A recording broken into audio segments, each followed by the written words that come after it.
I'm Dan, a 58-year-old man, and I've spent most of my life building something I could be proud of. When I think back on how I grew up, I can't help but feel grateful for how far I've come. I was born into a family that didn't have much.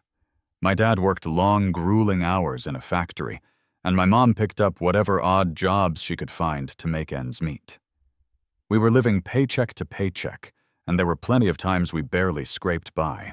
I still remember being 10 years old and watching my parents argue over which bills they could afford to pay that month. The tension in the air left a permanent mark on me. It was the kind of stress no child should have to witness. When I got older, I promised myself I would never live like that. I was determined to make something of myself. I started by working part-time jobs throughout high school, then moved on to construction after graduation. It wasn't easy, but it was honest work. Eventually, I took a leap of faith and started my own business in home renovations. There were months when I wasn't sure how I'd keep the doors open, but I kept pushing. Now, decades later, I've built a comfortable life. I've got a nice home, I've saved up enough to retire in a few years, and I can say that I'm proud of what I've accomplished. I married Linda when I was 30. Back then, she seemed perfect, smart, loving, supportive. Together, we had 3 kids: Mark, a 32-year-old male, Hannah, a 29-year-old female, and Sarah, our youngest, at 25. Mark and Hannah were the kind of kids any parent would be proud of. They worked hard, put themselves through school, and built good lives for themselves. Mark works in IT, and Hannah is a teacher. Both of them have been independent for years. Then there's Sarah, our youngest. I've always known she was different. Linda always had a special bond with her. Some would even say she favored her. From the time Sarah was little, Linda spoiled her rotten. If Sarah wanted something, she got it. If she made a mess, Linda cleaned it up. If Sarah got into trouble, Linda was always there making excuses for her. Sarah had a tendency to throw tantrums when she didn't get her way. It wasn't just typical teen attitude, it was full-blown screaming, door-slamming fits. Every time I stepped in to set boundaries, Linda would back me off. "She's just a kid, Dan. Let her be," she would say. It only got worse as Sarah got older. By the time she was in her 20s, she still acted like the world owed her something. For example, when Sarah went to college, she didn't want to work. I agreed to cover her tuition, but I told her she needed a part-time job for spending money. She promised she'd get one, but every time I checked, she had some excuse. Either the job didn't work with her schedule, or the boss was too mean, or the work was beneath her. She'd show up with new clothes or the latest phone, and when I'd ask her how she could afford it, she'd shrug and say, "Mom helped me out." One evening, I asked Linda why she was giving Sarah extra money. "She's still figuring things out," Linda answered, brushing off my concerns. "I let it go at the time, thinking it wasn't worth the fight. But looking back, I realized that was a mistake." After graduation, Sarah moved back home and refused to pay rent. She'd say things like, "The job market is tough right now." But she'd go out every weekend buying expensive makeup and spending hours on TikTok. Linda defended her every time. "She's just trying to find her place," she'd say. "I love my daughter. I want her to succeed. But there's a big difference between helping someone and enabling them, and Linda couldn't see that. Over the years, I had countless arguments with her about it. "You're not helping her grow up," I'd tell Linda. "You're just making her more dependent on us." But Linda wouldn't hear it. "She's our baby," she'd argue. "We're supposed to be there for her." One of the worst examples was when Sarah was just 17. She decided she wanted a brand new, fully loaded SUV. I told her she needed to have a steady job to afford it, but Linda jumped in saying Sarah needed reliable transportation. A few days later, I came home to find Sarah browsing SUVs online. I reminded them that Sarah couldn't afford it, but Linda dismissed me again, saying they'd figure it out. I stood my ground, saying Sarah should wait until she was financially ready. Sarah sulked, and Linda stayed annoyed, but the SUV never materialized. This became a pattern. Every time Sarah wanted something, Linda enabled her, and I was painted as the bad guy for keeping things practical. That was the dynamic for years. Every time I stepped in, I was the villain, and Linda defended Sarah no matter what. Don't get me wrong. I tried to have a relationship with Sarah. I wanted to guide her, help her grow into a responsible adult, but she didn't like me. I was the guy who said no while her mom said yes. Still, I never imagined things would go as far as they did. I thought Sarah was spoiled, sure, but I didn't think she was capable of outright manipulation. And I never thought Linda would betray me the way she did. It all started to unravel one evening a few weeks ago. I was in my study going through some old files when I noticed Linda's laptop sitting open on my desk. It wasn't unusual. She sometimes left it there. But something caught my eye, a document titled Revised Will. I froze. My heart started pounding as I stared at the title. I hadn't talked to Linda about changing my will. Why was there a revised version sitting on her laptop? Against my better judgment, I clicked on it. What I saw made my stomach drop. The new will left almost everything, my business, our savings, the house, to Sarah. Mark and Hannah, who had worked so hard to build their own lives, were practically written out. At the bottom of the document was my signature, except it wasn't mine. Someone had forged it. I sat there for a long time, just staring at the screen. My mind was racing. Linda had done this. It was her laptop, her document, her plan. She had rewritten my will, forged my signature, and tried to cut out Mark and Hannah to give everything to Sarah. The betrayal hit me like a ton of bricks. I printed the document, slid it into a folder, and sat down in the living room to wait for Linda to come home. I didn't know how the conversation would go, but one thing was clear: I wasn't going to let this slide. That evening, Linda came home looking like it was just another day. She casually set her bag down and asked what I wanted for dinner. I couldn't keep it in anymore. I didn't wait for her to settle. I stood up, holding the paper, my voice steady but filled with rage. "Linda," I started, "do you want to explain this?" She froze mid-step. Her eyes flicked to the paper, and for a moment she seemed almost caught off guard. Then her whole demeanor shifted. "Where did you find that?" she asked, her voice tight. "Your laptop," I replied, trying to keep my tone even. "The better question is, why does this exist? What were you thinking? Did you honestly think I wouldn't find out?" She stood there for a moment, her eyes darting around as though she was deciding whether to lie or try to play it off. Finally, she spoke. "It's not what you think. I was just drafting ideas. I thought we could discuss it." "Discuss it." I raised my voice. "You forged my signature." "Linda, you didn't even mention this to me. This isn't brainstorming. It's betrayal." Her expression hardened, and she crossed her arms. "I wasn't betraying you. I was trying to do what's best for the family. Sarah deserves more than the others. She needs help." I could feel my blood boil. "More than the others," I repeated, incredulous. "Mark and Hannah have worked hard to build their own lives. Sarah, on the other hand, has done nothing but take, and you want to reward that." "She's our youngest," Linda shouted back, defensive. "She's had a harder time finding her way. The others are fine on their own." "And whose fault is that?" I countered. "Every time I've tried to teach her responsibility, you've swooped in to save her. She's 25 years old and still acts like the world owes her something, and now you're trying to give her everything at the expense of Mark and Hannah. This is beyond favoritism, Linda. This is manipulation." Linda's face twisted into a mix of anger and frustration. "You've always been too harsh on her," she spat. "She's your daughter, Dan. You're supposed to support her." "I have supported her," I shot back, trying to remain calm. "I paid for her education, gave her a place to live, covered her expenses for years. But support doesn't mean enabling and forging my signature to rewrite my will that's crossing the line." Instead of apologizing, Linda doubled down. "You don't understand. Someone has to look out for her. If you won't, I will." Her words hit me hard. It wasn't just about Sarah anymore. Linda was actively working against me, justifying deceit in the name of helping our youngest. I stared at her, realizing that the woman I had trusted for nearly 3 decades didn't see anything wrong with what she had done. "You know what, Linda," I said, finally, my voice steady. This isn't just about Sarah. This is about trust.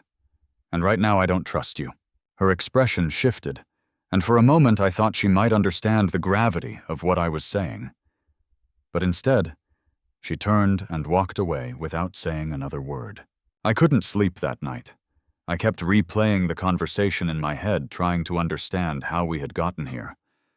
Was this who Linda had always been, or had something changed over the years? Either way, I knew one thing: I couldn't just sit back and let this slide. The next morning I called my lawyer. I told him everything: the will, the forgery, Linda's justification for it all. He didn't sugarcoat it.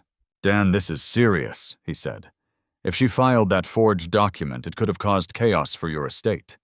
You need to protect your assets immediately." Following his advice, I locked away my original will and all important documents in a secure safe. I also froze any accounts that Linda might have access to, just in case. The more steps I took, the more real it all felt. My wife, the person I had trusted the most, had tried to undermine me. But things didn't stop there. Over the next few days, I began noticing Linda acting differently. She started spending more time with Sarah, whispering behind closed doors, making calls she wouldn't explain. It felt like there was a whole side of her life I didn't know about. And the more I thought about it, the more I realized how blind I had been to the patterns that had been building for years. As angry as I was, a part of me still hoped Linda would come to her senses and apologize. But deep down, I knew this wasn't going to end with a simple sorry. It was bigger than that, bigger than anything I had ever imagined we'd face as a family. And I had no idea what to do next. A few days later, Linda left the house claiming she was meeting a friend for coffee. I wasn't convinced. For weeks now, her friendly meetups had coincidentally taken her to Sarah's place. I decided to follow her.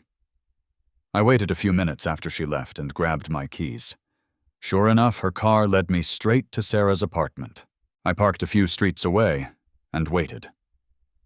An hour later, Linda came out carrying a stack of papers. My heart sank. I couldn't see exactly what they were, but I had a pretty good idea. The next morning I decided I couldn't let this go unaddressed anymore. When Linda came into the kitchen for her coffee, I didn't give her time to settle. "What were you doing at Sarah's place last night?" I asked. My voice steady but firm. She froze the mug halfway to her mouth. "What do you mean?" she asked, playing dumb. "You know exactly what I mean," I said. "You said you were meeting a friend, but I saw you leave Sarah's apartment carrying papers. Care to explain?" Her face flushed, but she quickly recovered. "I don't have to explain myself to you," she said, her tone defensive. "You do. When it involves my estate," I shot back. "I know you're hiding something, Linda. If you don't come clean right now, I'll take legal action." That got her attention. For a split second, I saw genuine panic in her eyes. Then she crossed her arms and said, "You're overreacting. Everything I've done is for Sarah. She needs help, Dan. If you're not willing to support her, then I will." I couldn't believe what I was hearing. "So you admit it?" I asked. "You're working against me to rewrite the will. You forged my signature, and now you're doubling down on this. Do you even hear yourself?" "She's our daughter," Linda shouted, her voice rising. "She's struggled her whole life. The other two don't need anything from us.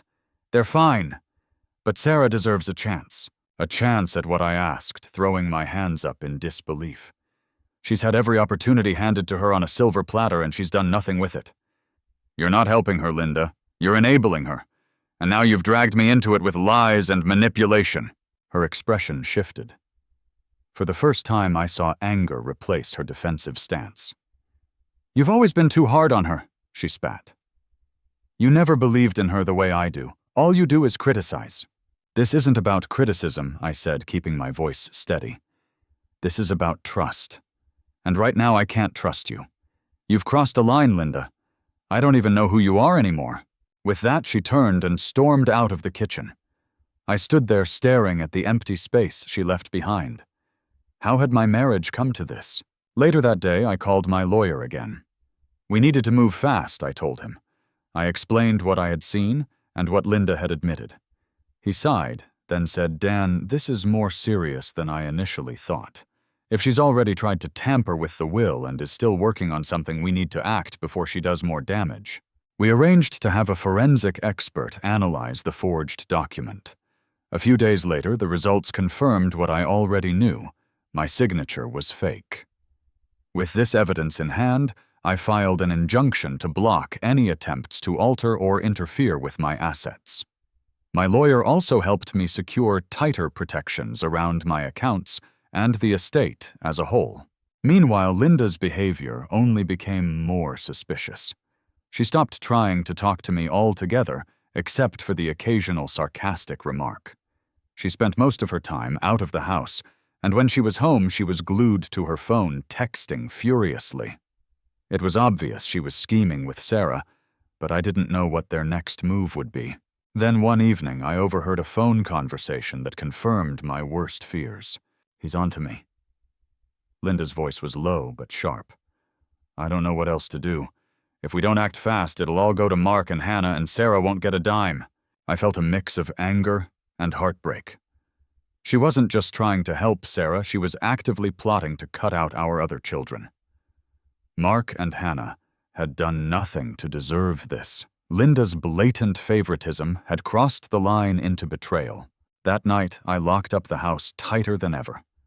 I moved all important documents to a secure safe, changed the combination, and even installed cameras around the house, just in case. At this point, I couldn't trust Linda to respect any boundaries. The weight of it all hit me hard. This wasn't just about Sarah anymore. It was about Linda's complete disregard for our marriage, our family, and everything I had worked so hard to build. I knew things would get worse before they got better, but I was ready. I wasn't about to let her destroy everything, but I had no idea just how much further she would go. The next few days at home were a blur. Linda's behavior had become even more erratic, and she seemed to spend more time than ever at Sarah's apartment. Every time she came home, she'd either be on the phone or texting frantically, as if working on some secretive plan. I could feel the tension in the house, an uncomfortable gnawing silence that lingered in every corner. I could sense she was planning something, but I wasn't sure what. One evening, I decided to confront her again. I needed answers, and I wasn't about to sit idly by while she kept scheming behind my back. I had to stop her whatever it took. When Linda came into the kitchen that night, she was carrying a folder of papers. I could feel the weight of the moment before I even said anything. "What's in the folder, Linda?" I asked, my voice calm but firm. She hesitated, her hand tightening around the folder. For a moment, she tried to brush it off with an excuse. "Oh, nothing important, just some things I need to go over with Sarah." Sarah. Again. I raised an eyebrow, crossing my arms. "Linda, I'm not stupid. I know what you've been up to. I'm done with this secrecy. What's in the folder?" Her eyes flickered with panic, and for a split second I could tell I had caught her off guard. But just as quickly, she regained her composure. "You don't have to worry about it. It's just some paperwork." "Bullshit!" I shot back, my frustration bubbling up. "You've been hiding things from me for weeks. I know you and Sarah have been working together behind my back. Don't think I haven't noticed." She opened her mouth to respond, but I cut her off before she could say anything. "No more excuses, Linda. I want the truth now. Are you still trying to tamper with the will? Are you still working with Sarah to make sure she gets everything?" Linda's face twisted with a mixture of frustration and defiance. "You don't understand, Dan. I'm doing this for Sarah. She deserves more than Mark and Hannah. They're fine on their own." I couldn't believe what I was hearing. "More than Mark and Hannah. You've completely lost it, haven't you?" I said, trying to keep my voice steady. "You've spent years enabling her, letting her live in this delusional world where everything is handed to her on a silver platter. And now you're trying to take everything from our other kids for what? Because she's our baby. She's struggled." Dan Linda's voice wavered, but she quickly regained control. "She needs help. And if you won't give it to her, I will." I could feel my anger building, but I forced myself to stay calm. "Help? You're not helping her, Linda. You're enabling her. And by doing this, by trying to cut out Mark and Hannah from everything I've worked for, you're destroying everything we've built together." Linda's expression softened for a second, but then she crossed her arms defensively. "You don't understand. You've always been too hard on her. You never believed in her the way I do." I shook my head, disappointed. "This isn't about believing in her. This is about doing the right thing. You've crossed a line. Linda and I can't let it go any further." That night I couldn't sleep again. I lay in bed, my mind racing. Linda's behavior was getting more and more erratic, and I knew I had to act fast before she did more damage. I called my lawyer early the next morning and explained everything again. I told him about Linda's latest moves, her continued secrecy, and her attempt to manipulate everything for Sarah's benefit. "Dan, it sounds like Linda is doubling down," my lawyer said, his voice tense. "If she's continuing with this, we need to move faster. We can't let her get away with tampering with the will or sabotaging your estate." I nodded, already knowing what I had to do. "I'm going to take action. I'm not letting her ruin everything." The next few days felt like a whirlwind. I spent hours going over everything, ensuring all my important documents were secured, taking extra steps to protect my assets, and finalizing the legal steps needed to protect myself from Linda's manipulation. Every time I thought I had everything under control, I'd get another unsettling text or a comment from Linda that made it clear she was still plotting. But even with all the precautions, I knew Linda wasn't going to back down easily. She had made up her mind, and the more I pushed back, the more determined she seemed to become. Then one evening I overheard something that made my blood run cold. Linda was on the phone again, her voice low but sharp. "He's on to me," she said, her words clipped. "I don't know what else to do. If we don't act fast, it'll all go to Mark and Hannah, and Sarah won't get a dime." I stood frozen, my heart pounding in my chest. I had been right all along. This wasn't about helping Sarah. It was about manipulating everything to get her everything she wanted, no matter the cost. Linda was actively working against me, and had been for weeks. I felt a strange mix of anger, betrayal, and heartbreak. The woman I had trusted for nearly 30 years had been scheming behind my back with our daughter to destroy everything I had worked for. And for what? Because she felt Sarah deserved more than Mark and Hannah. I knew I couldn't just sit back any longer. I had to act, and I had to do it quickly. That night I made the decision that I was going to confront Linda once and for all. I couldn't allow her to keep hiding behind lies and manipulation. The next morning, when Linda came into the kitchen, I didn't waste any time. "You need to explain something to me," I said, my voice steady but firm. "What were you and Sarah doing last night?" Her face went pale for a second, but she quickly recovered. "What do you mean?" "I mean, I know you've been hiding things from me," I said, leaning in. "You've been working with Sarah, and I know you've been trying to get everything for her, even if it means cutting out Mark and Hannah. I want to know everything. Now." Linda's face twisted with frustration, and she crossed her arms. "You don't understand, Dan. You never have." "I understand perfectly," I said. "You're destroying everything we've built together. You're tearing our family apart for Sarah's sake. But what about Mark and Hannah? What about everything I've done for this family?" Linda didn't respond right away. Her face twisted in anger and guilt, but she said nothing. Finally, I spoke up again. "I don't trust you anymore, Linda. And I'm done. I can't keep living like this." With that, I turned and walked away, leaving Linda standing in the kitchen. I didn't know where things would go from here, but I knew one thing: I couldn't keep living in a marriage based on deceit and betrayal. I had to fight for what was right. I wasn't going to let Linda and Sarah destroy everything I'd worked for, no matter how much they tried. It was time to take control of my life again. And so I began the process of securing my future, not just financially, but emotionally. I couldn't undo the damage Linda had done, but I could protect myself and my family from any more harm. I just had to stay strong, and I would. The days after my confrontation with Linda were among the hardest of my life. I had made the decision to fight back, but the weight of it all, dealing with betrayal from the woman I had spent almost 3 decades with, was a burden I couldn't easily shake. Still, I was resolute. I couldn't let Linda and Sarah destroy everything I had worked for, everything that meant something to me. As expected, Linda didn't take the confrontation well. She became even more distant, withdrawn, and bitter. It was clear she was trying to control the narrative, using her relationship with Sarah to paint herself as the victim. Sarah, of course, played along, making passive-aggressive comments on social media about how toxic our family was. It was embarrassing, honestly, but I refused to let it get to me. I wasn't going to stoop to their level. I spent most of the next week focusing on securing my assets and preparing for whatever Linda and Sarah might throw my way next. I called my lawyer again to ensure that everything was in place. With the forensic evidence confirming the forgery and the legal actions I had already taken, I knew that Linda and Sarah would struggle to make any headway in court. But I couldn't be too careful. Then, out of nowhere, I received a call that would mark the beginning of the end for Linda and Sarah's plan. My lawyer informed me that Linda and Sarah had filed a petition challenging the new will. They were claiming that the new will was unfair and that Sarah was being denied her inheritance. "What are our chances?" I asked, my voice tinged with frustration but also determination. I wasn't worried about losing the case.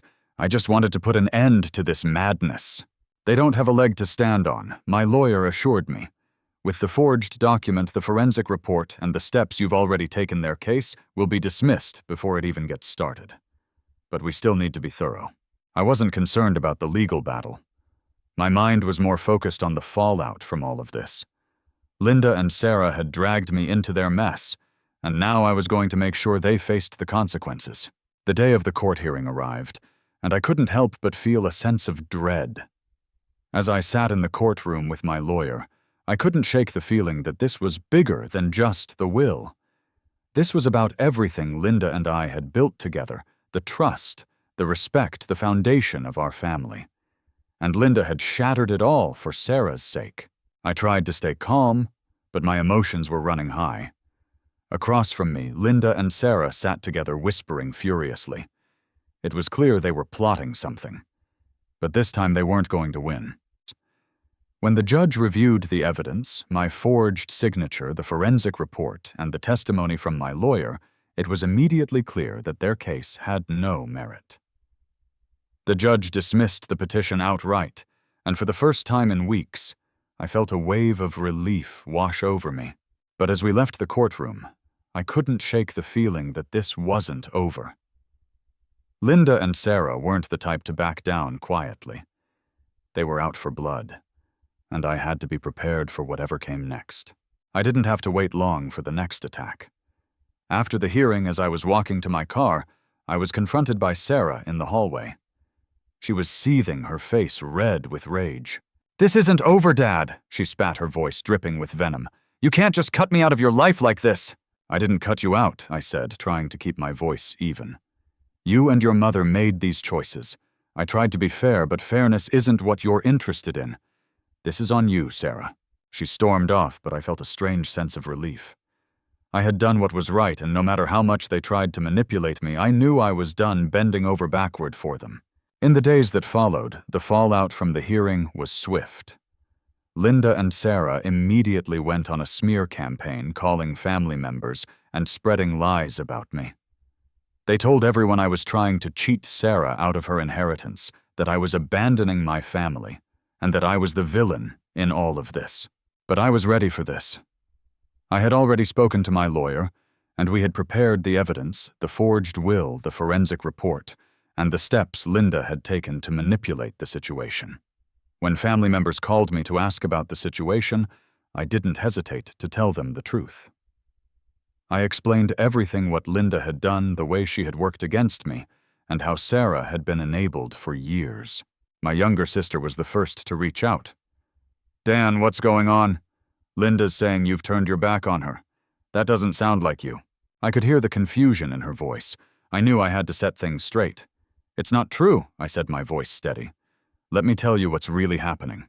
I explained everything in detail, how Linda had forged my signature, how she had tried to rewrite my will to give everything to Sarah, and how I had taken steps to protect my estate. By the end of our conversation, my sister was furious. "Wait a minute," she said, her voice full of disbelief. "She actually forged your signature." "That's illegal." "Exactly," I replied. "And now she's trying to manipulate everyone into taking her side. I'm not going to let her rewrite the truth." My sister promised to share the real story with the rest of the family. Slowly but surely, the tide began to turn. The relatives who had initially supported Linda and Sarah started distancing themselves. It wasn't just about loyalty to me. It was about the sheer audacity of what Linda had done. Most of our family began to see the truth, and Linda and Sarah's lies started falling apart. But of course, Linda and Sarah weren't backing down. Sarah in particular ramped up her entitlement. She started posting vague, passive-aggressive messages on social media about toxic parents and how she deserved better. Honestly, it was embarrassing, but I refused to engage. They wanted me to stoop to their level, but I wasn't going to give them that satisfaction. The final blow came when Linda and Sarah filed a petition challenging the new will again. My lawyer called me as soon as the papers were filed. "Dan, it's exactly what we expected," he said. "They're claiming the new will is unfair and that Sarah is being denied her inheritance. What are our chances?" "They don't have a leg to stand on," I said. "We're going to win. They've got nothing." With the evidence on our side, I wasn't worried about losing the case. But I was frustrated by how far Linda and Sarah were willing to go. They weren't just fighting for money, they were trying to destroy my reputation in the process. It was vindictive, plain and simple. The court date arrived faster than I expected. As I sat in the courtroom, I knew that this was the final step in putting an end to this nightmare. The judge reviewed the forged will, the forensic report, and the testimony from my lawyer. There was no question that Linda and Sarah's case had no merit. The judge dismissed it outright, and for the first time in months, I felt relief flood through me. But that wasn't the end of the story. After the hearing, Sarah confronted me in the hallway.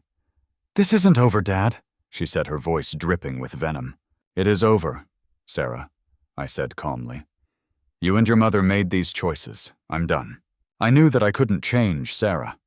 I had tried for years, and it had never been enough. Now I was done bending over backward for her, and I wasn't going to let her manipulate me anymore. Back home, things began to settle. I focused on rebuilding my life. I spent more time with Mark and Hannah, who had been my rock throughout this ordeal. We started having family dinners again, enjoying simple moments that had been missing for so long. One evening after a family dinner, Hannah pulled me aside. "Dad," she said softly, "I just want you to know that we're proud of you. You've handled this better than I ever could have." Her words meant the world to me. After everything, I finally felt like I had done the right thing, not just for myself, but for the family that truly cared about me. Linda and Sarah lost their challenge, and with the evidence of the forged will, now public knowledge, most of the family distanced themselves from them. Linda stayed with Sarah, but from what I heard, their situation wasn't great. Sarah was struggling to maintain her lifestyle now that Linda wasn't there to funnel money her way. Linda, on the other hand, seemed to have doubled down on supporting Sarah, even though it was draining her. I couldn't help but feel a mix of frustration and pity. They had dug this hole themselves, but it didn't make watching them spiral any easier. As for me, I focused on moving forward. The divorce process was swift, and I was granted full ownership of my estate. Linda walked away with a fair settlement, but it wasn't as much as she had hoped for. By the time the papers were signed, I felt a sense of closure. It wasn't happiness exactly, but it was relief that this chapter was finally over. I spent more time with Mark and Hannah rebuilding our relationship. For the first time in a long while, I felt like I had control over my life again. And I wasn't going to let anyone take that away from me. Looking back, I realized how much I had learned from this experience. For years, I had let guilt and obligation dictate my actions. I had convinced myself that being a good husband and father meant sacrificing my own peace to keep everyone else happy. But now I understood. There's a limit to how much you can give before it starts to break you. As I sit here reflecting on everything that's happened, I feel a sense of closure. My life isn't perfect. There are still wounds that will take time to heal, but I'm in a better place now. And if there's one thing I've learned, it's that sometimes the hardest decisions are the ones that lead to the most growth.